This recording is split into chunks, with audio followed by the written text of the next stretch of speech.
Meurtre de SDF, coup de parpaing, au QTF. Que sait-on de l'homme soupçonné d'avoir tué un sans-abri à Lyon? Mardi, un homme soupçonné d'être l'auteur de plusieurs meurtres, notamment celui d'un SDF à Lyon à coup de parpaing, et d'agression a été arrêté à Toulon. Mardi, un homme a été interpellé à Toulon, soupçonné d'être l'auteur de plusieurs meurtres de personnes sans abri ces derniers jours, notamment celui d'un homme à Lyon. Quelles sont les autres affaires dans lesquelles il pourrait être impliqué? Que sait-on de ce suspect? Où en est l'enquête? 20 minutes fait le point. Que s'est-il passé à Lyon? Lundi matin, dans le 2e arrondissement de Lyon, vers Perrache, un homme sans domicile fixe de nationalité moldave a été découvert mort avec une large plaie à la tête, un parpaing ensanglanté à côté de lui. Une caméra de vidéosurveillance avait filmé une personne en train de lui porter des coups à la tête. Une enquête pour assassinat a été ouverte, l'auteur des faits activement recherché. Mardi, les forces de l'ordre ont arrêté un individu à bord d'un train à Toulon après le signalement d'une femme qui venait d'être agressée. Après vérification sur le fichier des personnes recherchées, les policiers se sont rendus compte qu'il faisait l'objet d'un mandat d'arrêt émis par une juge d'instruction d'Évry, a précisé le procureur de Toulon Samuel Figné.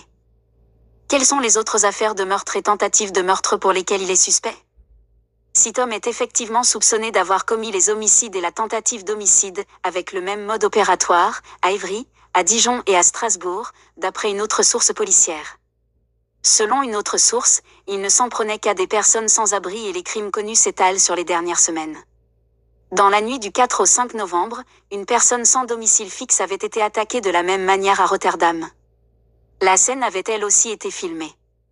La victime est actuellement dans le coma. Que sait-on du suspect? Lors de son interpellation, l'individu s'est présenté comme un Camerounais de 32 ans faisant l'objet d'une obligation de quitter le territoire français, au QTF, selon une source policière. Dans un avis de recherche, publié sur Internet, la police néerlandaise avait diffusé une image d'un homme à la peau sombre, âgé d'une trentaine d'années, portant un imperméable noir, un pantalon bleu et des chaussures à lacets orange. Cet homme a grièvement blessé un sans-abri cette semaine avec une grosse tuile, écrivait-elle. Il avait ensuite été localisé à bord d'un train international en direction de la Belgique. Après l'arrestation de Toulon, la police néerlandaise a précisé, enquêter pour savoir s'il s'agit du suspect lié à l'attaque de Rotterdam. À ce stade, nous ne pouvons pas le confirmer, a déclaré sa porte-parole Janine Thuinfort. Où en est l'enquête?